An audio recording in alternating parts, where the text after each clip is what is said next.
The conference is going to begin with a panel discussion. The panel is being led by three stellar scholars of Hindu feminine understanding, Professor Lavanya Vemsani and Srimati Sushumna Kannan and Srimati Sumedha Verma Ojha ji.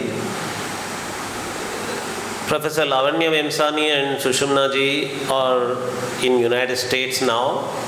We'll be connecting with them online. Using the technology, we are trying to have an online panel discussion. Sumedha ji will be sitting here and the two other scholars will be sitting in United States, in different parts of United States. Professor Lavanya Vemsani is a history professor, religious studies professor who has contributed to recently a very significant book on women in Mahabharata. And Srimati Sushumna Kannan ji has done highly rigorous, path-breaking work on Stri Dharma from Dharma Shastra. One must read her literatures, such powerful, rigorous arguments counter to the gender studies, feminist studies. And Sumedha ji is going to be the moderator and also participant. She is also going to contribute and connect the discussions among the three, Sumedha ji, Sushumna ji and Professor Lavanya Vemsani. Over to you, Sumedha ji. Thank you, Namaste, welcome, and thank you so much to both of you for staying up, because I know it's the middle of the night for both of you. So we are very, very thankful that you have, in order to accommodate with our schedule, you have completely interrupted your sleep and your schedule. And I know that Sushumna has a little one also. So thank you very, very much. This is how we keep work and life and our personal lives going together. So to start with the session, today the three of us, mostly the two of you, I will just be a voice in the middle. We are going to discuss different constructs of femininity, of women, of Devis, and we will illustrate them with examples from Itihas, which means examples from both the Ramayana and the Mahabharata. I will just like to set a little bit of the tone of this particular panel discussion before I start. So what is it that bothers us? What is it that bothers us in this and is the reason for this entire conference? What bothers us is the way that so many of our Devis, so many of the Devis who we revere, who are role models for us, the way they have been constructed, deconstructed, and understood by reams of academic articles, etc., by a lot of theoreticians, academicians in the past 100 years, even more, without us getting a chance to actually say what we want. I will here give a very short kind of point-wise exposition of the problems which are there with the ways in which Devis in Hindu traditions are understood by Western academics. They have a certain ideological bias. So often, those things which should be said after evidence and after analysis are taken as facts. So assumptions are taken as facts. They assume there is patriarchy. They assume there is Brahmanism. They assume that women don't have agency, and so many of these things. So there are problems with methodology. What other problems are there? The evidence for the things that they say, those evidences are either missing or they are cherry picked from certain texts which they may or may not have read. That indeed is another problem, because most people working in this area do not have that expertise in all Indian and Indic languages which they should have. So are they really understanding the scriptures or the works that they are reading? Perhaps not. And then because they don't understand, they have the habit of picking up, we have the ubiquitous Manusmriti, and I'm glad to say that Sushumna has done a lot of work on it, which is to debunk a lot of things which are said about it. So we have some texts from which certain things are cherry picked, and then they are seen as evidence in quote marks for things which just do not exist, for constructs of femininity which just do not exist. There is an Abrahamic worldview which contrasts very much with our Hindu worldview, and that makes a lot of difference while understanding what is happening and how those women are to be role models. You want me to say this?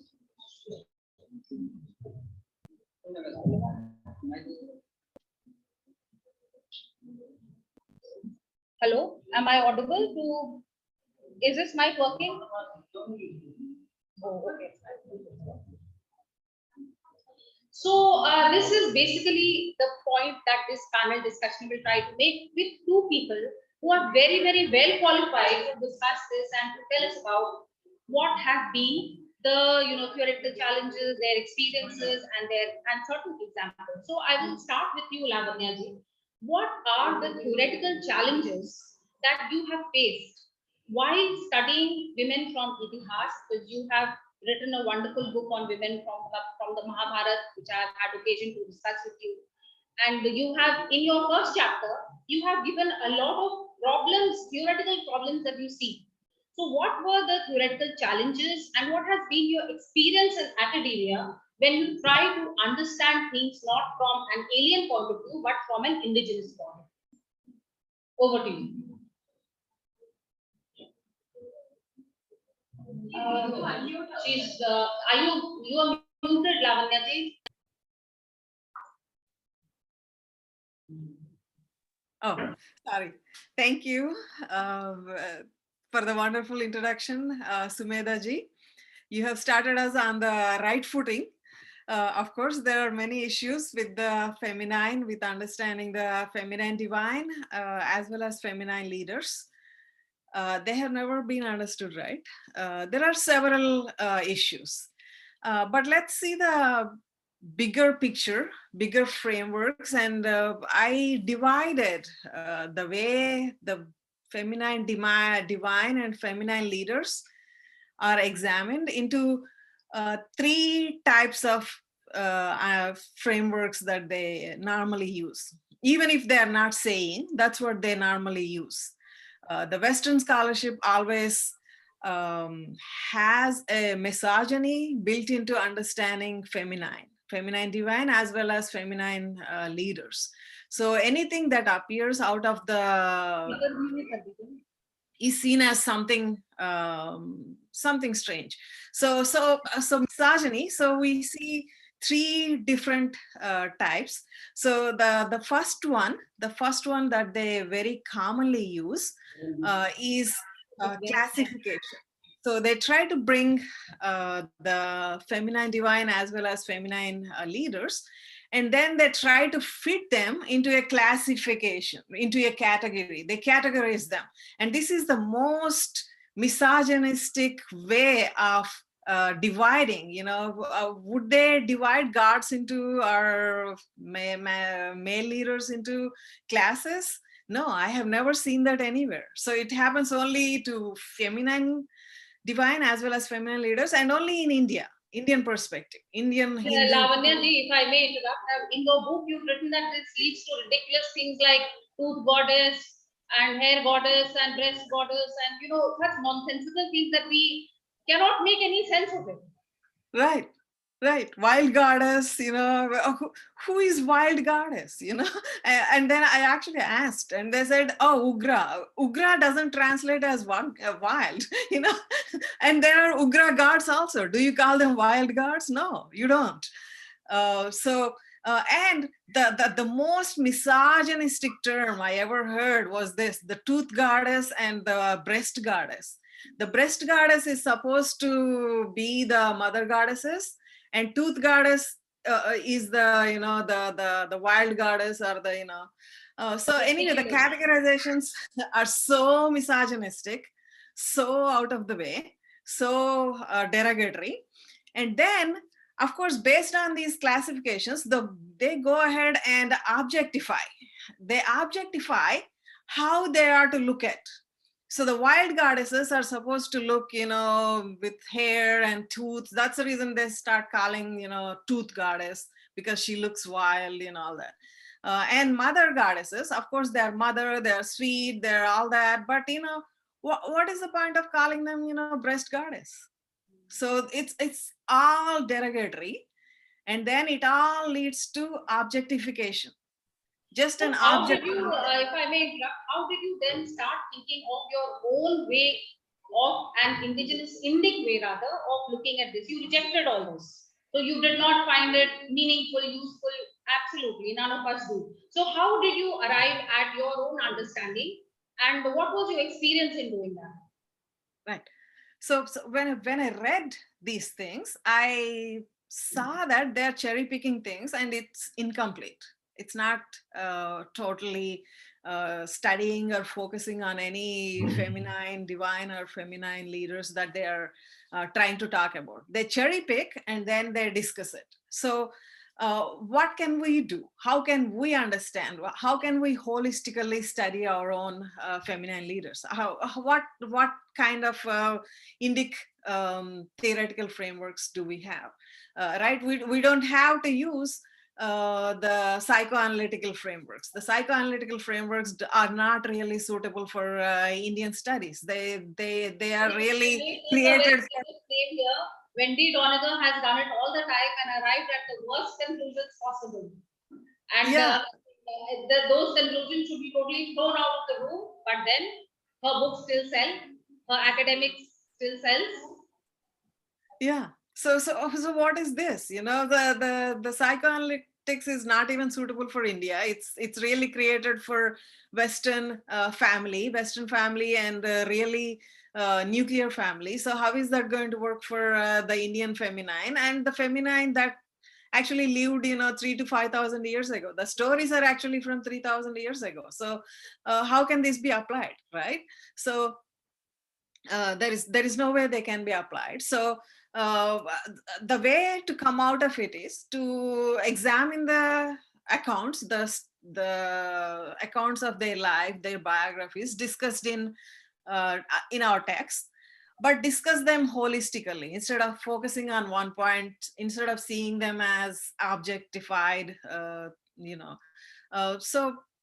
and instead of applying these Western theories of psychoanalytics. So that's what I did. So are you saying that we should go back to the original sources, read them and reread them from our points of view and our own understanding, and not look at them in terms of classifications, theoretical classifications which are given, but look at them holistically?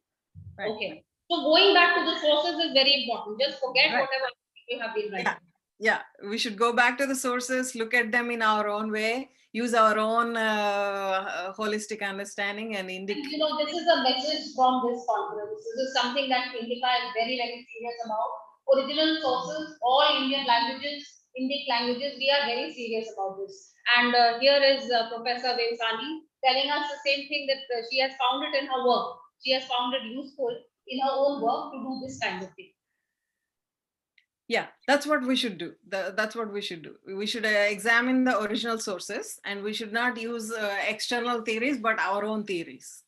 And if I may ask you, Lavanya, what was the response of your academic environment where you work, the people you work with, when you started doing this, which is a little different from the way people approach the Devis of Mahabharata or Ramayana? Right. It didn't go very well in the beginning, but now that the perspectives are out, that they're being discussed and they're being, they'll be accepted, because we have our evidence, we have our work. So both of you have read. You should let me know what's going on with it. But as a theoretical, as a academic work, it is accepted. So when I reviewed Lavanya's book, I titled that review as a breath of fresh air, because that's what it was. I was just tired of reading reams of nonsense about Draupadi and Sita and Ganga, and it was really a breath of fresh air to see her perspective. Thank you, Lavanya ji. I'll move on to Sushumna now. Welcome, Sushumna. Thank you for being here at this very odd hour. I'm going to ask you now, what have your experiences been, because you are engaged with us, with Indica, in a very serious work on looking at dharma texts, looking at street dharma, and you have your own idea on what the dharma texts are, what you are, the work that you're doing for us, which you will showcase in the afternoon. So tell us, what was your theoretical engagement with earlier theories? How did you come about thinking of new things, thinking of it in a new way? What took you on that path? And tell us a bit about where that path led to, and also tell us your academic experiences, the same as I asked Lavanya. Please. Um, I started by working on Akka Mahadevi and her vachanas. She's a medieval saint who attained moksha. But there is no framework, because there are no religious studies departments in India. There is no framework with which to understand moksha, what that means, and so on. So basically, that's just sidelined. You pretend that that didn't happen or that didn't exist. And then you go on to make her a writer, a poet. So basically, what is interrupt you, Sushumna. Did you mean to say that there is no real framework to understand the Purusharth, Dharma, Moksha? For that, there is no real framework to understand the way the Purusharths work in Indic society? No, there are these frameworks, but when I started work, the way the social science disciplines were kind of shaped in India at that point of time, and maybe it's true even today, and because there is no religious studies department, that kind of, it wasn't there when I was working. Yeah, so given that scenario, we ended up looking at Akka Mahadevi as a literary figure, and everything that she had written as poems, and we would sit and analyze this as a literary contribution of a great woman poet, and so on. We would go one step further and look at her as a rebel, because she was questioning Varnashrama Dharma, without realizing that sannyasis typically have no bounds of Varna and Ashrama applying to them, in the same way that it applies to others. So there were so many myopic mistakes that we were making, but there was no way in which to address these things, to get out of these traps that the discipline itself kind of put into place. And then there was methodology, which told you this is how you had to go about something, and there was no escaping that whole way of doing things. So to me, Akka Mahadevi was not a rebel. She was just a seeker of moksha, and so I had to kind of fight through so many layers. And when I tried to say, very important point, Sushumna, which I will emphasize over here. So you see, what is she saying? That she wanted to study somebody who was a seeker, who wanted moksha, but the classification, structure, methodology forced her to look at that person as simply a poet, simply a writer, and that the favorite of the Marxist framework, the rebel, the one who rebels against the system, which was, as you say, not the correct way of understanding what she was trying to do. So, what was the special insight you got when you started looking at her as a sannyasi? Yeah, so basically, nearly half of my project was a kind of negative exercise to say that this is not how we must be looking at, and so I also engaged with texts like Manusmriti to show that, our understanding is so mistaken. And then I had to work through and kind of look back at the philosophical and intellectual inheritance that we have within Hinduism and connect Akka Mahadevi to those ideas. And that's why the project took a very long time, and it was very hard to convince others. I kept saying that these are wrong readings, and my teachers would always tell me, how can there be a wrong reading? I kept telling them, look, they don't take the totality of vachanas. It's only a handful of vachanas they're looking at to read her as a rebel. But they kept saying, no, it's about freedom of speech. It's about democracy. People can have different readings, and don't say that something is a wrong reading, and don't say that you are the right reader, etc., etc. So it became, a kind of petty fight. And I was misunderstood and so on. But then, yeah, eventually, I guess you get over all of that. What you said brings me to another very important thing, that there is a lot of study of Varna. we lived in a society with Varnashram Dharma and the four Purushas. So there's a lot of study of Varna, too much I would say. Everything in India is about caste. But what about ashram and what about Purushas? Work which is done on ashram and through the ashram reference framework and Purushat reference framework, these works are very rare. So the ashrams you would know are the four ashrams: Brahmacharya, Grihas, Vanprastha, and Sannyas. So this, the Varna ashram dharma was what we were to uphold. The kings, the sages, they were all to uphold that. There's a lot of study on Varna and very few on ashram. Although if you see what Sushumna is saying, it is the ashram reference point and the Purusharth reference point, a sannyasi looking for moksha, which is one of the four Purusharths. This is what was needed to understand. Whereas something totally different was being used, and this whole completely alien framework of rebelling. And where does this framework of rebelling come from? Because the Christian church did not let people say anything. So people had to rebel. Martin Luther King had to protest and become a Protestant. But that kind of thing is not there in our Shastra. We are, we have Shastra. We have people who differ with each other and then we reach a new meaning. So this whole framework therefore did not work, and that's a very good example, Sushumna. Thank you for it.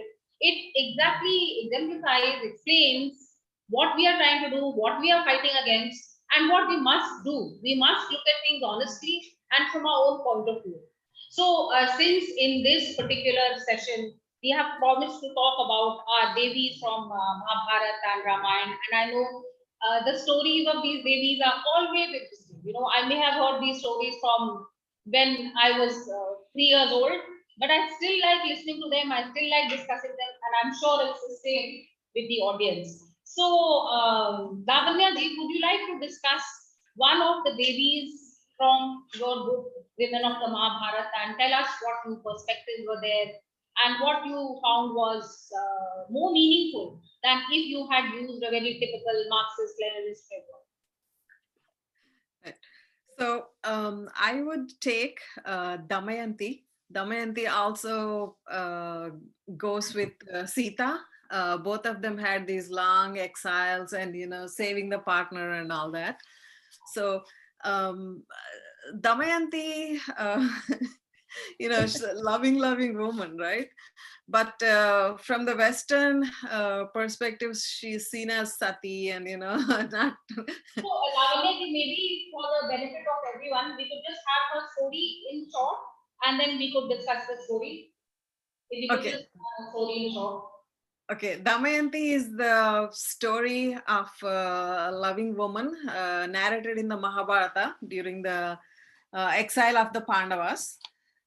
She is, she marries with her own choice. During her Swayamvara, she picks Nala, and Nala was actually brought to her. The message is brought to her by a swan, which is a sweet story of, swan matchmaking for Nala and Damayanti.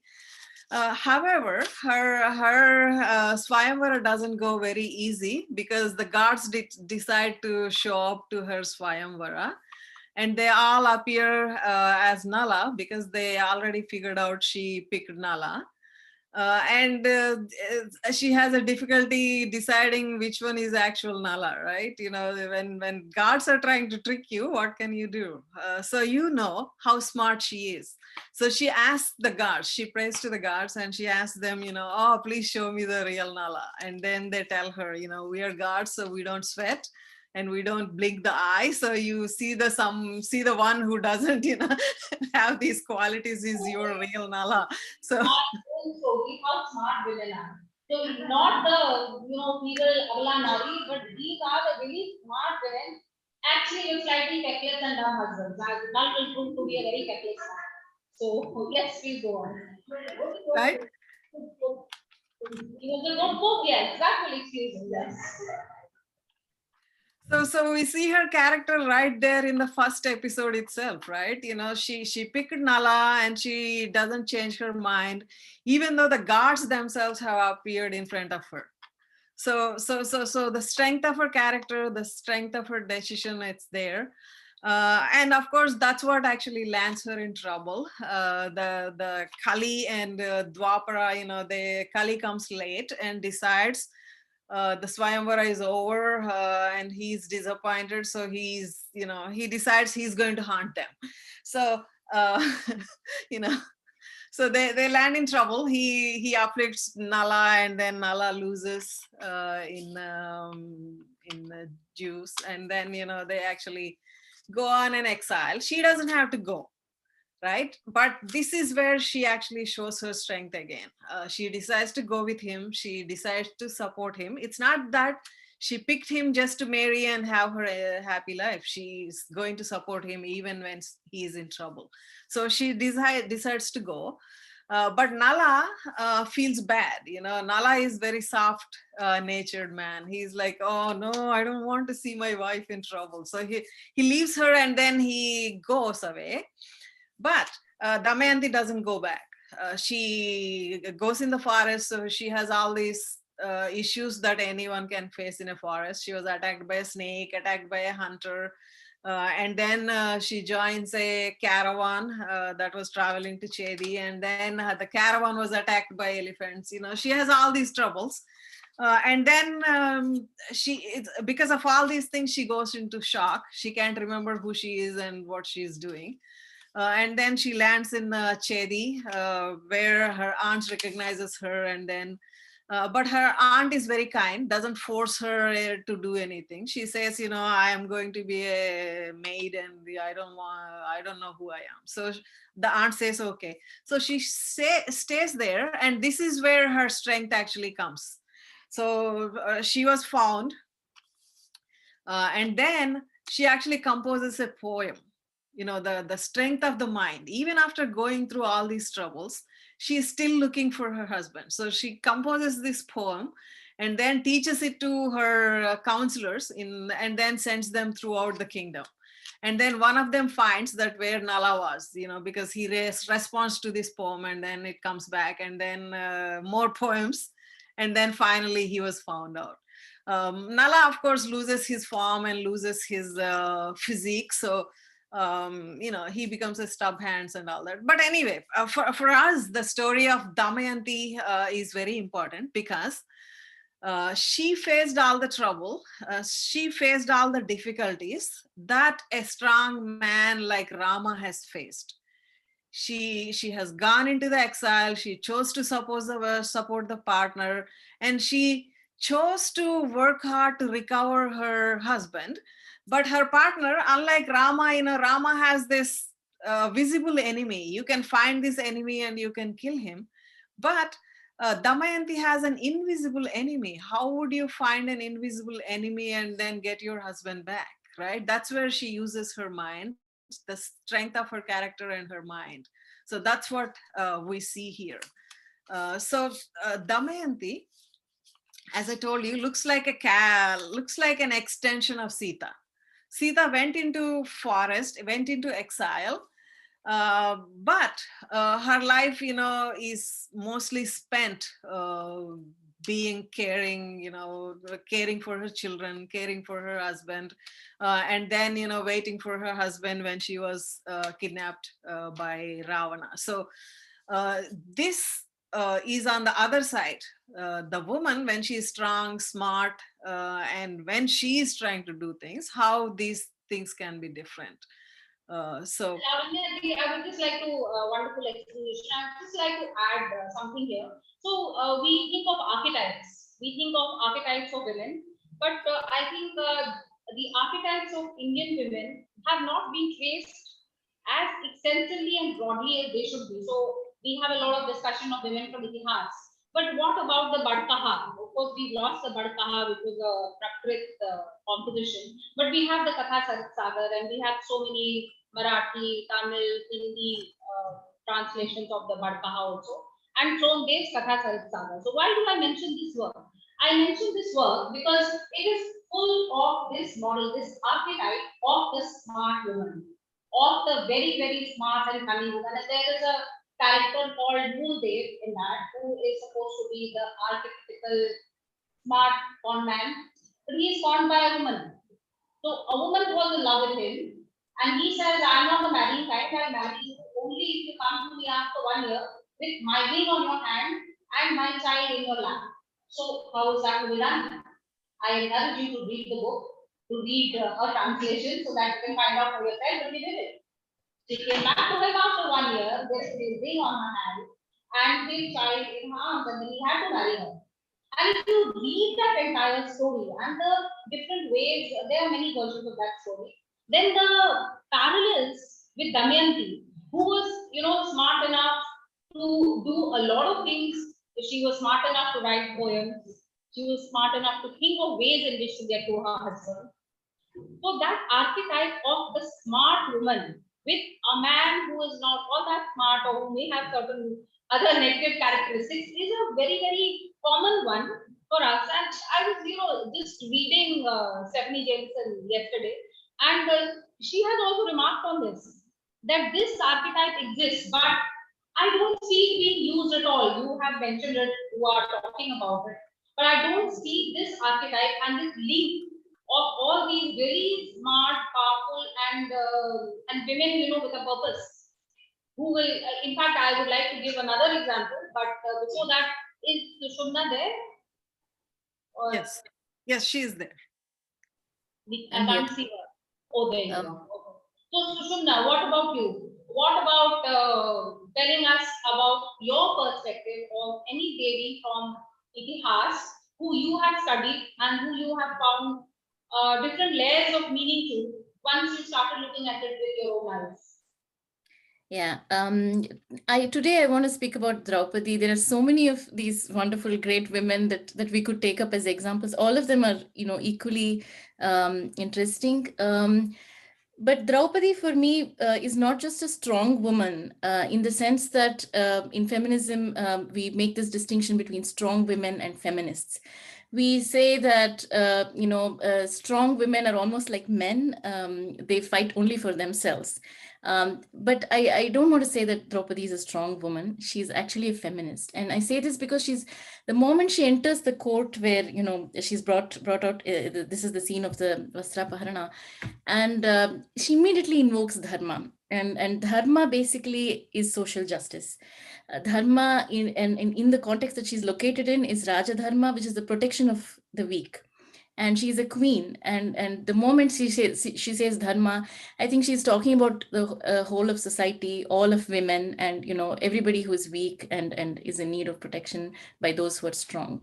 So by invoking Dharma, she's already saying, I'm not being selfish here, but are we doing what is dharmic? So what I want to say is that she's already feminist. She's already thinking about not just herself, but everybody else. And then she says that she's a pativrata. This is again very interesting for me, because what that means is not simply that she's devoted to her husband and so on, but that she's doing her duties in this world, just like all the men are doing their duties. She's doing her duty. She's not a freeloader, and she's contributing to society. And then she asks for her rights. And in feminism, we keep hooking onto the rights discourse, and we say that women are not aware of their rights and so on. But I don't see that here. What I see in Draupadi is that she's very aware of her rights. She's actually a scholar of the Dharma Shastras. And those rights in a social context, not in an individual context, but in a social context, which is very, very important. I think this perspective is very important for us. For Indians, it's important because we are not, one person alone, but we are always in a social context, whether it be a man or a woman. Yeah, that's why it's so interesting that she first mentions that she has done her duties, and now can we please talk about my rights? So this is very interesting. And then she asks the assembly, is anybody here expert in the performances of the Vedic sacrifice?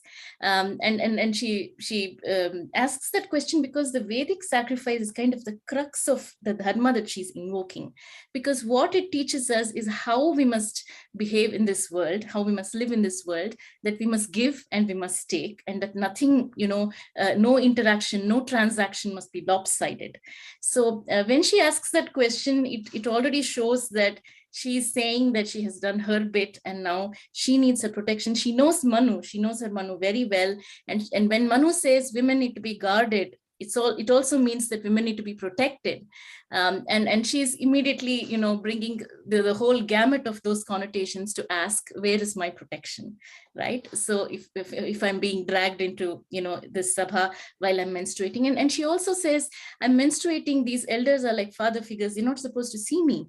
So she's functioning within the dharmic understanding of why a menstruating woman should not be spoken with, and so on. But she's thinking of others. So she is not going to suffer here, but others are going to. So this kind of empathy is what makes her feminine. But to me, she's both feminist and feminine.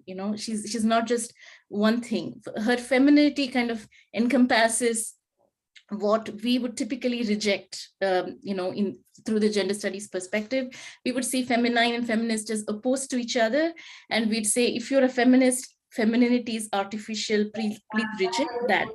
Yeah, but here, femininity, when we take femininity as empathy, as a concern for the larger world, and so on, as caring, and so on, the positive aspects of femininity, then I see her as both feminine and feminist, and there's no contradiction.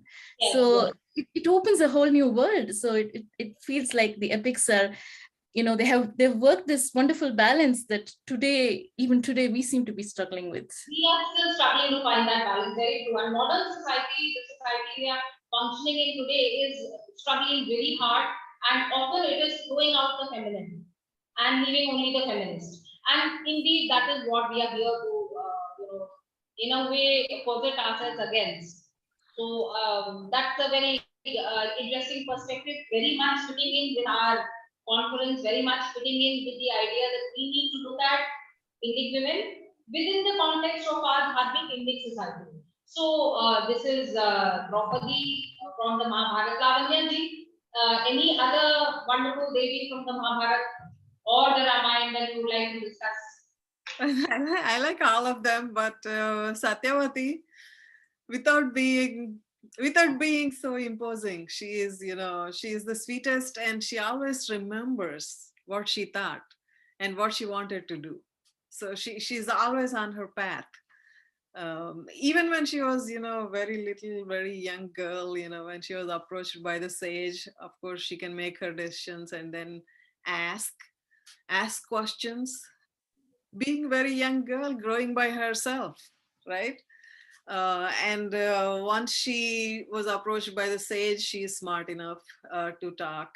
Once she's approached by the emperor, of course, she's again strong enough and ask him questions. And she shows her own views and kind of safeguarding herself, protecting herself in a very, very strong way. Yeah, so she was, yes, definitely very smart. Yeah. All these ladies we are talking about, all of them are not only smart, they are also very well educated. So Sushumna gave us the example of Draupadi, who could actually talk of all the laws that were worked during that time, because she knew them. She had got Vidya. So, and it is the same with the other women that we talk about. They are smart, they are educated, they are very well able to stand up for themselves. And of course, Satyavati is kind of the matriarch figure of the Mahabharata. Please go on. Yeah. And she quotes, anytime she's discussing, she's talking with Bhishma, or she's talking with Vyasa, she's always quoting the text, and she knows what is going on. So she's well read, well educated, and well knowledgeable. This shows the society at the time, for people who say Indian society was backward. A woman who was growing up in a fishing village by herself knows the Shastras. So, the wider Indian society at that time seems to have been very well educated and very knowledgeable on what is going on within the society, and what is norm, what is acceptable, what is not acceptable. So we see all that. And they have also written, scholars have written volumes saying that the ashrama system is only for men, women did not follow, but all these women have followed it. Satyavati actually had cared for 4 generations. She has cared even for her great grandchildren, arranged for their education. It's even after that that she chose to go on her sannyasa. Also, actually, some of the Dharma texts do talk of ashram for women, and they do talk of ashram as vikalpa, which is a choice between these four different ways of living, equally available to men and to women. So these are we need to bring out, which are not. I know, we know that. I know, and we know. But the Western scholarship tells, it's not available for women. Yeah, even if it doesn't mention ashramas, the sannyas ashrama specifically, widows were kind of, even when they resided within society, they were already like ascetics. They were behaving like those who went out on sannyas ashrama. So, so.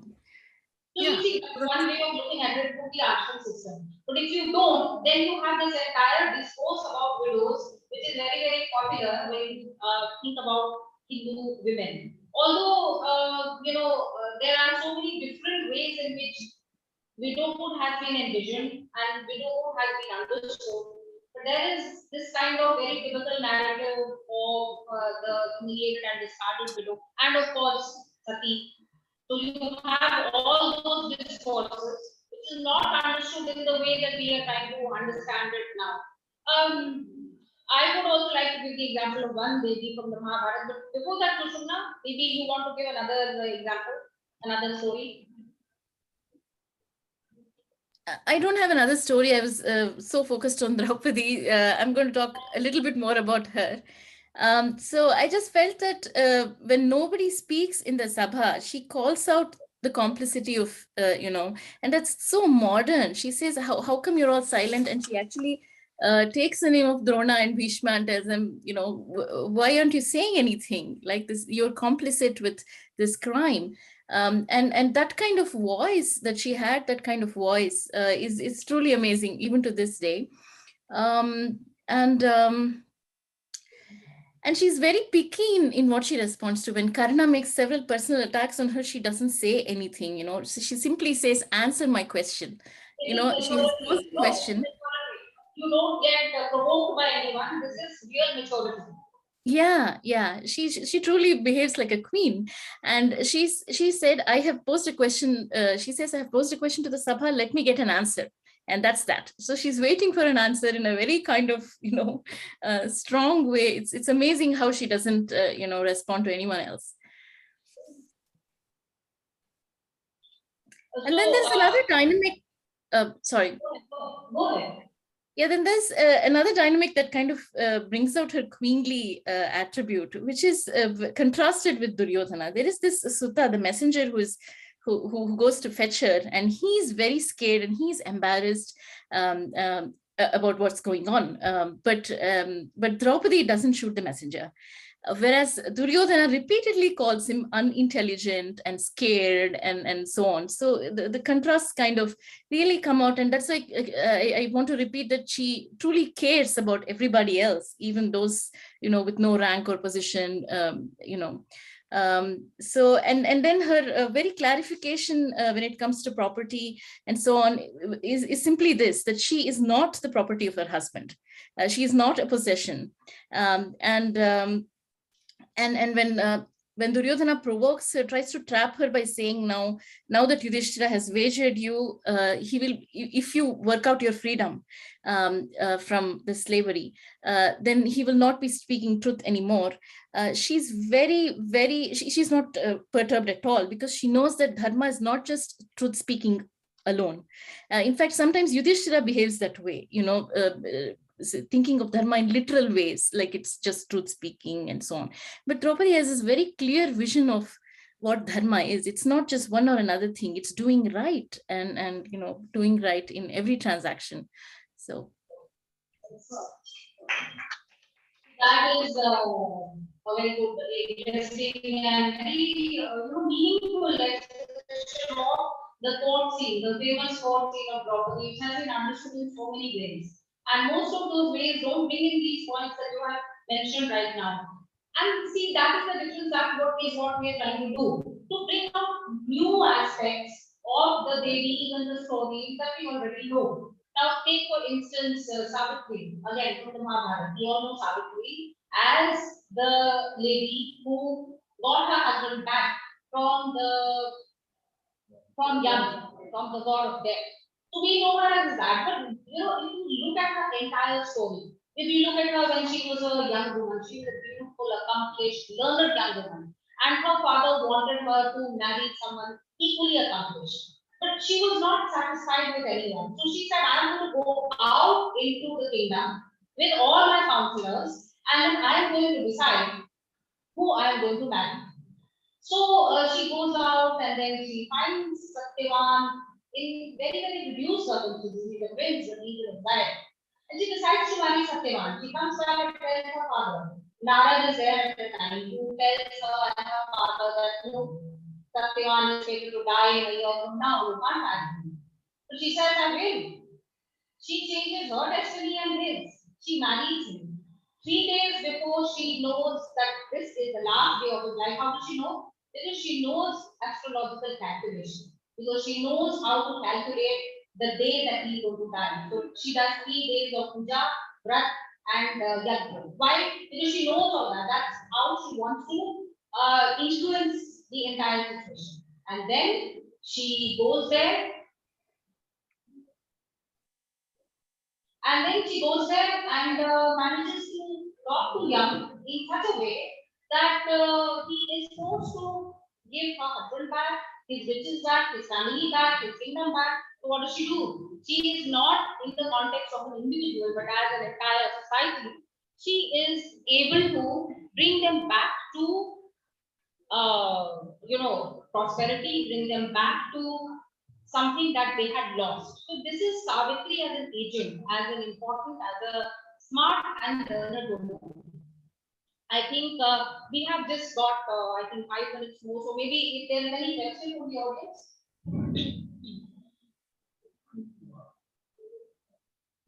Is there any question?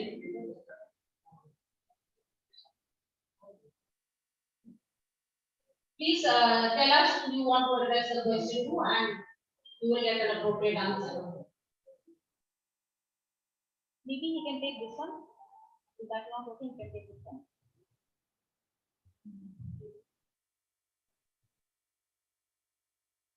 Myself, Dr. Vivek from HINDUISM. My question is addressed to Lavanya ma'am. Ma'am, what is your perception or view about the role of gorilla? As you have compared, you have heard about the Sita. I would like to ask you about the role of gorilla.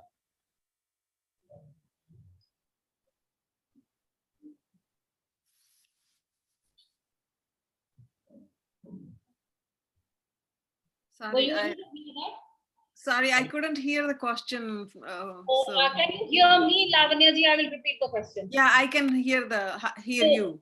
So he has asked about what are your thoughts on Urmila, Lakshman's wife? Yeah, right. Yeah, she didn't go to exile, and she spent her time in supposed to be in long sleep. So how do we think about her, right? She's certainly a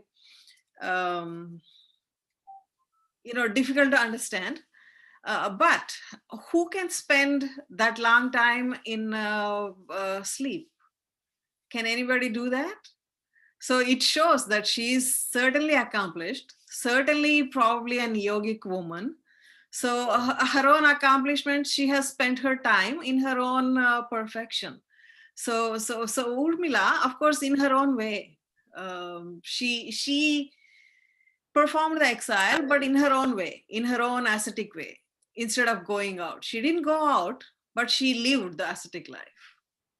Right? She kept herself away from doing anything. She lived like an ascetic. She was like an ascetic, kind of like a long yoga.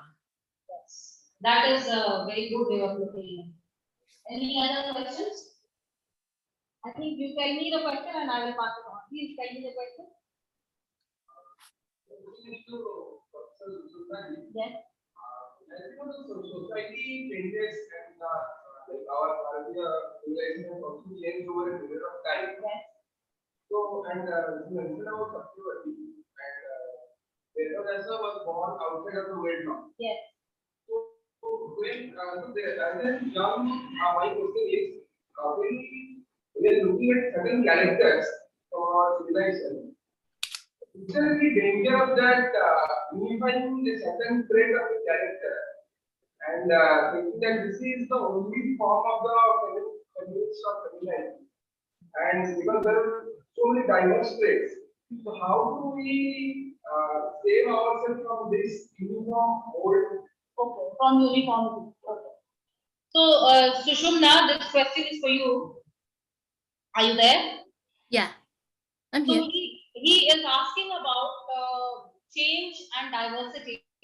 So he says that we have changed over the years, our society and of course civilizationally, and there are a huge diversity of role models available to us. But are we in danger of thinking of them in some uniform ways? And how should we guard against the danger of uniformity and retain the diversity? I guess the first step would be to simply understand the whole gamut of texts that we have in Hinduism in the correct spirit, and by that we just have to do science-based work, which is not overlook evidence and work out a theory. And if you don't have a theory, please let's admit to ourselves that we don't have one. Like for instance, theories of caste in social sciences today are inadequate. So let's please just begin there, and that's the first step, and then strive towards putting the different pieces of puzzle together. It can be a collective effort, like we're doing here in Indic Academy. And when it becomes that, I guess we will be able to understand in which direction we should go, and preserve the diversity that's there in our texts. Thank you. Can I add to that? Yes, please. We have a couple of minutes. We have to do this. We have to understand the women in our own way. Otherwise, the question is about maybe we will lose diversity, but we have already lost diversity. We are actually studying our women from the 3 types of typical ways of frameworks that are imposed. Those are imposed frameworks. So at least to get rid of these frameworks, we have to study our women in our own way. Of course, as we study more, we'll gain more diversity. By studying in our way, we are actually going to get more. Instead of being, these objectifying, classifying, psychoanalytical, So those are only just, part of the studies and, partial studies. So we are focusing like holistic, and then we are bringing more examples. So I don't think this is problematic. This is actually a positive contribution. Oh, thank you, Lavanya. So I just want to ask you, Lavanya, how can we bring this habit in our academics or in our lifestyle? This is what that you said we need to go back to our primary sources. But at the same time, we have intellectuals, so-called intellectuals, academicians who are brutally criticizing, attacking our culture. But then we don't have people in that position to respond to such criticism. So how can we? Thank you, Shekha. So yes, that is a problem, and both Lavanya and Sushumna have spoken of it in their own work. But I think the general answer to this is just to keep working hard and to push our narrative and to create so much content and study so much that nobody can ignore us any longer. Because the problem that Shekha faces is very real, and we must fight against it. And we must fight against it by studying more, learning more, writing more, reading more, publishing more. That is the solution. So thank you very much, Lavanya and Sushumna. Remember, we should all support each other, and then we should all bring our work together. We should all work together to change. Okay. No, we are running out of time. So we want to thank both of you, especially Sushumna. We are and Lavanya, we are very happy with the way this whole session has come out, all the interesting things which have come out. And what are we left with? We are left with go back to sources, read more, write more, present correct evidence, think in your own way, and don't be misled. Stick to your own guns and keep studying and working hard, right? And writing and read what we write. We should all read what we write. So thank you again. And it's a sad thing to close this session because I was having a lot of fun. But then all good things must end. So namaste Sushumna, namaste Lavanya. Thank you very much. Thank you, Thank you. Sushumna ji, and thank you for everyone that was there. Thank you. Thank you, Lavanya. Thanks, everyone. Thank you, Sushumna ji. Very nice.